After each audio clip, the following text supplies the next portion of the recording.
इतनी सारी कठिनाइयों के बावजूद भी छात्र यहाँ पर रह रहे हैं, जैसे तैसे करके वो अपना यहाँ पर टाइम निकाल रहे हैं और अपने यहाँ पर पढ़ाई कर रहे हैं। क्यों उनको टारगेट किया जा रहा है, जबकि और सरकार के पास में विकल्प हैं। वो प्राथमिक विद्यालय को कर सकते हैं, जूनियर हाई स्कूल गाजियाबाद के अंदर इतने सारे विद्यालय हैं और उससे अलग भी प्राइवेट बहुत सारे विद्यालय यहाँ पर हैं।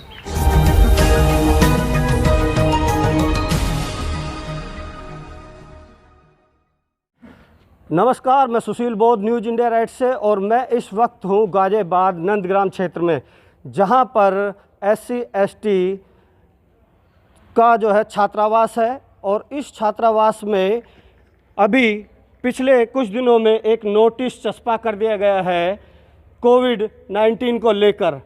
ये नोटिस जो है जिला नगर मजिस्ट्रेट गाजियाबाद द्वारा लगाया गया है, जिसमें दर्शाया गया है कि इस हॉस्टल को कोविड-19 के लिए निर्धारित कर दिया गया है।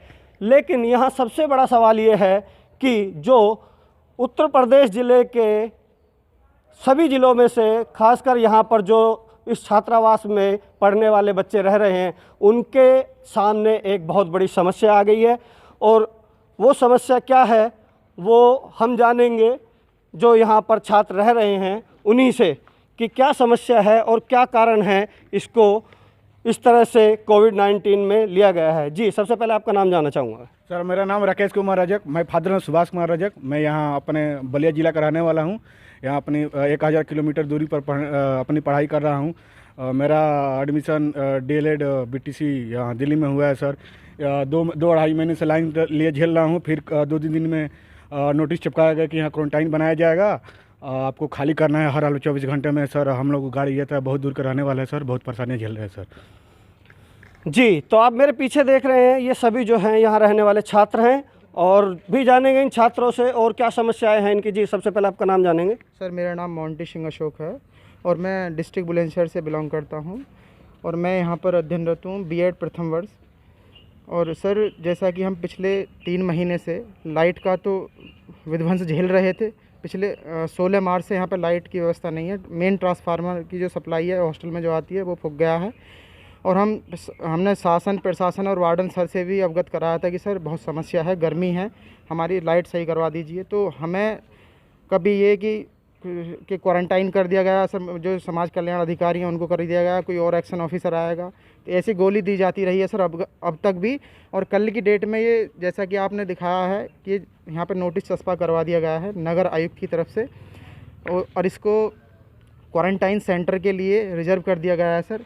और हमको ये नोटिस दे दिया गया है कि आपको 2 दिन में तत्काल ये खाली करना है। तो सर, जैसे कि उत्तर प्रदेश के 75 ज़िले हैं, भिन्न भिन्न ज़िलों से यहाँ पे विद्यार्थी आए हुए हैं अध्ययन करने के लिए। ऐसी स्थिति में सर ये लोग कहाँ जाएंगे, हम लोग कहाँ जाएंगे? क्या हम इस देश के नागरिक नहीं हैं सर? हमारे साथ में ऐसा बर्ताव क्यों किया जा रहा है प्रशासन शासन के द्वारा? सर, हम कहा जाता है कि जो स्टूडेंट होता वो देश का भविष्य होता। क्या ऐसी ये भविष्य है क्या देश का सर, जो हमारे साथ में इस तरीके का बर्ताव किया जा रहा है? सर, हम यही चाहते हैं कि आपके माध्यम से हमारी बात शासन प्रशासन के पास पहुंचाई जाए और हमें उचित व्यवस्था यहाँ पे पर्याप्त कोई वैकल्पिक सुविधा दी जाए यहाँ पे, और इसको क्वारंटाइन सेंटर ना बना दिया जाए सर। ये हमारे भविष्य का सवाल है सर, वरना हमारा भविष्य खतरे में आ जाएगा अगर इसको क्वारंटाइन सेंटर बना दिया गया। जैसा कि 2011 में इसको 15 जनवरी में इसका उद्घाटन किया गया था बहन कुमारी मायावती के द्वारा और उसी की सरकार में बनाया गया था। और इसमें जब से BSP की गवर्नमेंट गई है तब से इसके भेदभाव सर किया जा रहा है इसके साथ। ना ही यहाँ कोई कर्मचारी की व्यवस्था है, वार्डन आते हैं और अपना टाइम पास करके हफ्ते में एक बार आते हैं, 15 दिन में एक बार आते हैं, कोई आता नहीं आता, कोई किसी कोई खैर खबर नहीं है। हम ही यहाँ पे सफाई करते हैं, अपने हिसाब से यहाँ पे वॉचिंग करते हैं, सब कुछ हम ही मैनेजिंग कर रहे हैं सर यहाँ पे। मैं सौरभ, मैं डिस्ट्रिक्ट हापुड़ का रहने वाला हूँ। जी, क्या समस्याएं हैं आपको यहाँ पर? सर, सबसे बड़ी समस्या जैसे यहाँ पर बिजली की समस्या है यहाँ पर। और एक चीज़ देख सकते हैं कि यहाँ जो छात्र रह रहे हैं वो मतलब कितनी कठिनाइयों के बावजूद भी यहाँ रह रहे हैं। आप देख रहे हैं इतनी मतलब गर्मी पड़ रही है, सड़ी गर्मी पड़ रही है, यहाँ पर बिजली नहीं है, पानी की व्यवस्था नहीं है, बावजूद उसके वो सब लोग यहाँ सर्वाइव कर रहे हैं, जैसे तैसे करके वो रह रहे हैं। तो इस बात से अंदाज़ा लगा सकता है कि उनके यहाँ रहने की कितनी बड़ी मजबूरी है। और इस मजबूरी के चलते अभी यहाँ पर जो क्वारंटाइन सेंटर बनाने की बात यहाँ पर आई है, तो सरकार अब हम सब समझ सकते हैं कि मतलब ये इतनी बड़ी जो पूरी दुनिया है कोरोना की जो परिस्थिति है उससे गुजर रही है, लेकिन इसको क्वारंटाइन सेंटर बनाने से पहले भी बहुत सारे विकल्प सरकार के पास में हो सकते हैं। हर कॉलोनी में बहुत सारे प्राइमरी स्कूल हैं, वो वहाँ पर तो कोई आ नहीं रहा, वहाँ कोई जा नहीं रहा, यहाँ तो हम छात्र इतने सारे रह भी रहे हैं, तो उनको क्वारंटाइन सेंटर बनाया जा सकता है। इतने सारे प्राइवेट कॉलेजेस हैं, उनको बनाया जा सकता है, क्योंकि कॉलेज और स्कूल में तो कोई जा नहीं रहा है। यहाँ जब इतनी सारी कठिनाइयों के बावजूद भी छात्र यहाँ पर रह रहे हैं, जैसे तैसे करके वो अपना यहाँ पर टाइम निकाल रहे हैं और अपने यहाँ पर पढ़ाई कर रहे हैं, क्यों उनको टारगेट किया जा रहा है? जबकि और सरकार के पास में विकल्प हैं, वो प्राथमिक विद्यालयों को कर सकते हैं, जूनियर हाई स्कूल गाजियाबाद के अंदर इतने सारे विद्यालय हैं, और उससे अलग भी प्राइवेट बहुत सारे विद्यालय यहाँ पर हैं। तो मेरा नाम तरुण हर्रे है। तरुण जी, कहाँ से हैं आप? मैं डिस्ट्रिक्ट बुलंदशहर से हूँ जी। क्या समस्या आ रही है आपको यहाँ छात्रावास में? समस्या यहाँ बहुत हैं, जैसे कि बिजली की समस्या यहाँ पर, सफाई की समस्या यहाँ पर, पानी की समस्या बहुत ज़्यादा हो गई है, और सबसे बड़ी समस्या यही हो गई है जो कोविड-19 का सेंटर बनाया जा रहा है, जिससे सभी बच्चों को घर भेजने के लिए। ये किसके अधीन आता है? ये समाज कल्याण विभाग के अधीन आता है। तो जो आपके वार्डन हैं या जो सीनियर अधिकारी हैं उनसे किसी की बात हुई आप छात्रों में से? बात हुई है, लेकिन वो कह रहे हैं कि ऊपर से आदेश आया है, मैं इसमें कुछ नहीं कर सकता हूँ। जी, आगे का क्या प्लानिंग है अभी? अगर आपके साथ अगर इस तरह से कुछ होगा तो आगे क्या प्लानिंग की हुई है आप छात्रों ने? हमने प्लानिंग ये की है कि हम जो डीएम ऑफिस में जाएंगे, वहाँ अपना ज्ञापन देंगे, अपनी जो समस्याएं हैं उसे रखेंगे। उसके बाद नगर मजिस्ट्रेट जिन्होंने ये सर्कुलर निकाला है उनसे कहेंगे, और उसके बाद देखते हैं क्या होता है। तो सुना आपने, जो छात्र हैं उन्होंने मन बना लिया है गाजियाबाद प्रशासन को घेरने का, डीएम को ज्ञापन देने का। क्या इनकी आवाज़ सुनी जाएगी या दबा दी जाएगी, देखना यह होगा, और आगे क्या होगा इनके साथ ये भविष्य के गर्भ में छुपा हुआ है।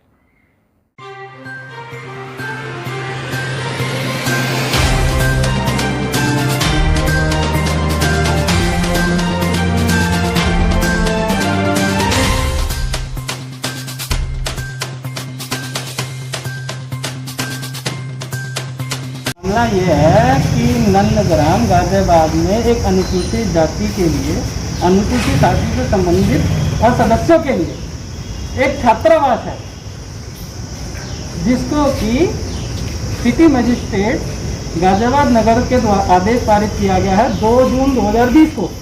उसके अनुसार उसको अभिनियमित किया जा रहा है, उसको अधिग्रहण किया जा रहा है, उसको कोविड केयर सेंटर बनाया जा रहा है,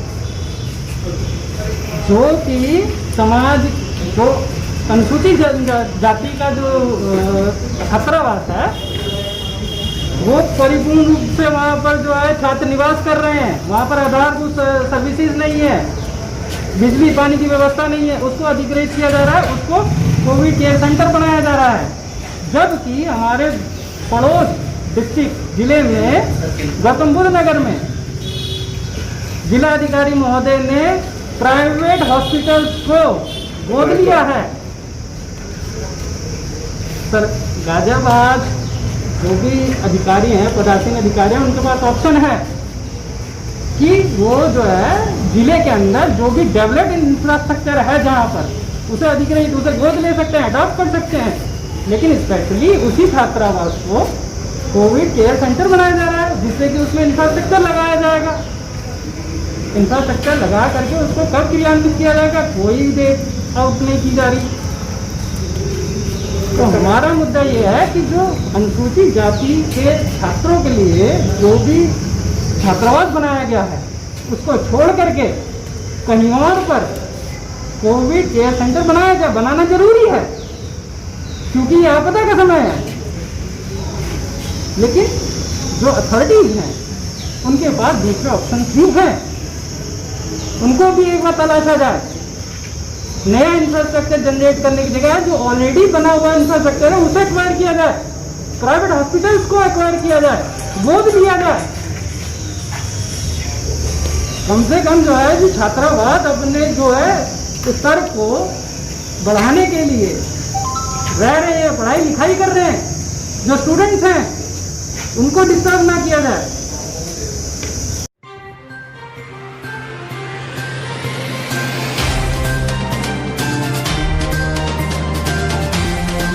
आप सभी से अनुरोध है, न्यूज़ इंडिया राइट्स को सब्सक्राइब करें, वीडियोस को लाइक करें, शेयर करें और कमेंट के जरिए अपनी राय दें। साथ ही बेल आइकन दबाना ना भूलें ताकि आप तक हमारे नए वीडियोस की जानकारी पहुंचती रहे।